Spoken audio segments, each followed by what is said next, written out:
सुनो, तेजस्वी ने दीपक यादव को नरकटियागंज से टिकट दिया। जानते हैं दीपक यादव कौन है?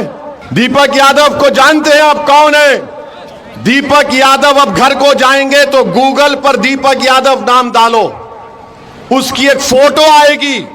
ये तलवार बांट रहा है। किस लिए तलवार बांट रहा है? बकरी को काटने के लिए तलवार बांट रहा है दीपक यादव। ये विश्व हिंदू परिषद का आदमी, आरएसएस का आदमी, और उसको उसने नरकटियागंज से अपना उम्मीदवार बना है और चरमपंथी ओवैसी को बोलता है, जो भारत के संविधान पर अल्लाह के नाम पर 5 मर्तबा हमने हल्फ लिया। 5 मर्तबा में से 2 मर्तबा मुझे बेहतरीन सांसद का अवार्ड दिया गया, 2 मर्तबा का विधायक मैं, क्योंकि मेरे चेहरे पे दाढ़ी है, सर पे टोपी है, मैं चरमपंथी, क्योंकि मैं आप जैसे गरीबों के इंसाफ की लड़ाई लड़ रहा हूं। और सुन लो मेरी बात को, जब तक जिंदा रहूंगा लड़ता रहूंगा इंशाअल्लाह ताला। इसीलिए मैं चरमपंथी। सीमांचल के नौजवानों का पलायन हो जाता है।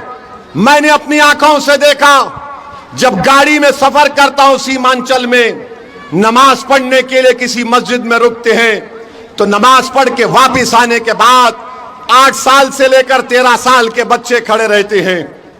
एक कोने में हमारी इज्जतदार माँ और बहनें और बेटियां खड़ी रहती हैं और बुजुर्ग खड़े होते हैं। मेरी आंखें तरस जाती नौजवानों को देखने के लिए।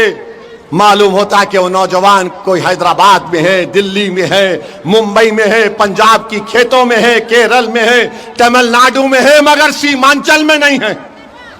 इसीलिए जब उनके हक की बात करता हूं तो हमको चरमपंथी कहा जाता है।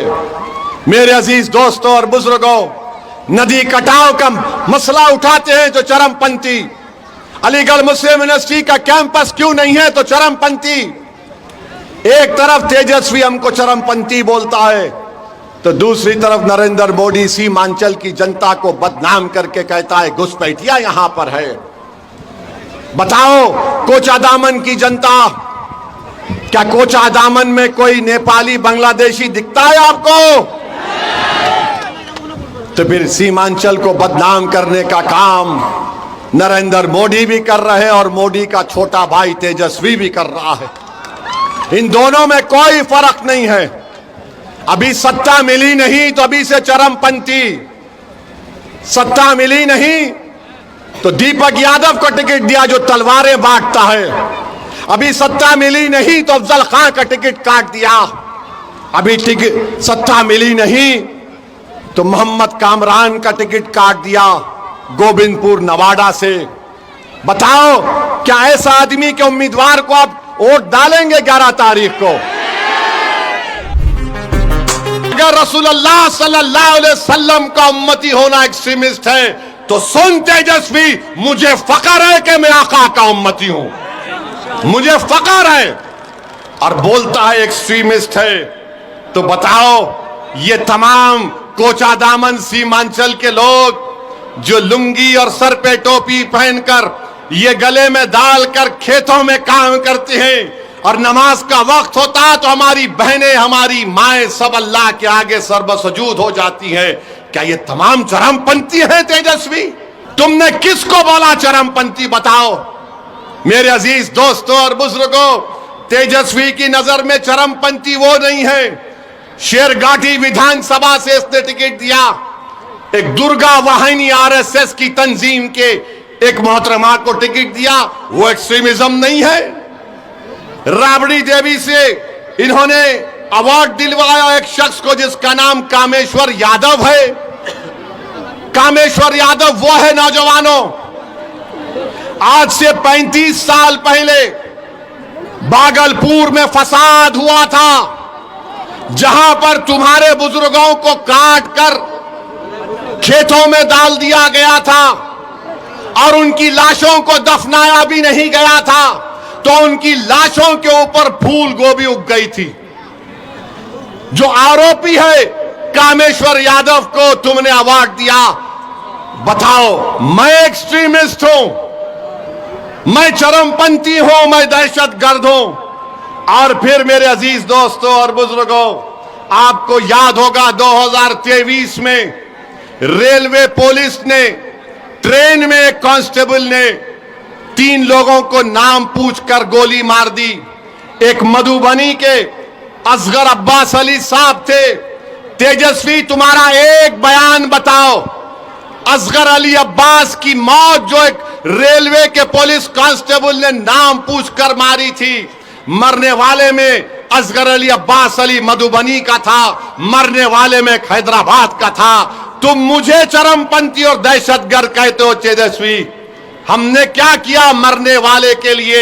माजिद हुसैन एमएलए के हल्के का वो बेचारा मजलूम था, उसकी लाश को हैदराबाद मंगवाया। हमारे कॉरपोरेटर बंबई जाकर उसकी लाश को हैदराबाद लाए। हमने सरकार से उस मरने वाले के लिए पैसे दिलवाए, उसकी बेवा के लिए 35 लाख का गवर्नमेंट का एक फ्लैट दिलवाया। अरे तेजस्वी, तुम मरने वाले अब्बास अली मधुबनी के ताल्लुक से तुम एक लफ्ज नहीं बोलते और बोलते ओवैसी एक्सट्रीमिस्ट, चरमपंथी, आतंकवादी है। याद रखो, तुम्हारे इस तरह के बयानबाजियों से कई लोग, मुसलमान बच्चे जेलों में आज सड़ रहे हैं।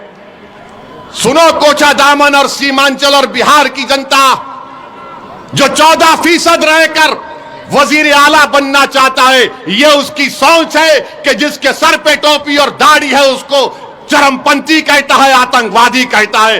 बताओ, इस तेजस्वी में और मोदी में अब क्या फर्क बाकी रहा? बताओ क्या फर्क बाकी रहा? ये सबको बोलेगा जिसके चेहरे पे दाढ़ी देखेगा, जिसके चेहरे पे टोपी देखेगा, कुर्ता पैजामा देखेगा, बोलेगा ये चरमपंथी है। मेरे दोस्त, पहचानो इन लोगों को। इलेक्शन आता जाता रहेगा, मगर याद रखो, अगर तुम सांप को दूध पिलाओगे, ये सांप इजहार असवी को डस चुका है, कहीं ये कोचा दामन और सीमांचल की जनता को ना डसे। फैसला तुमको करना है, फैसला आपको करना है। और फिर ये तेजस्वी 8 सितंबर 2022 सीवान में एक 70 साल का बूढ़ा अपने पोते के साथ मस्जिद में नमाज पढ़ रहा है। गड़बड़ हो गई, पुलिस ने 70 साल के बूढ़े को गिरफ्तार करके जेल भिजा दिया। आपको बता रहा हूं, तेजस्वी उप मुख्यमंत्री है। 2 दिन तक यह बच्चा पुलिस स्टेशन में रहा। उस बच्चे की मां पुलिस स्टेशन के बाहर खड़े रहकर रो रो कर पुकार रही थी, मेरा बच्चा 13 साल का नहीं है, यह बर्थ सर्टिफिकेट है 8 साल का है।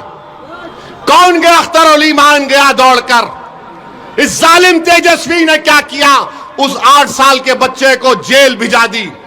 कानून यह बोलता है जो 15-16 साल के होते हैं उनको अलग जेल होती है। आप सोचो थोड़ी देर के लिए, अगर आपका बेटा होता 8 साल का होता तो 2 दिन अपनी मां बाप के बगैर पुलिस स्टेशन में था, 4 दिन जेल में था बड़े बड़े कातिलों के साथ। मैं जब सोचता हूं मेरे रोंगटे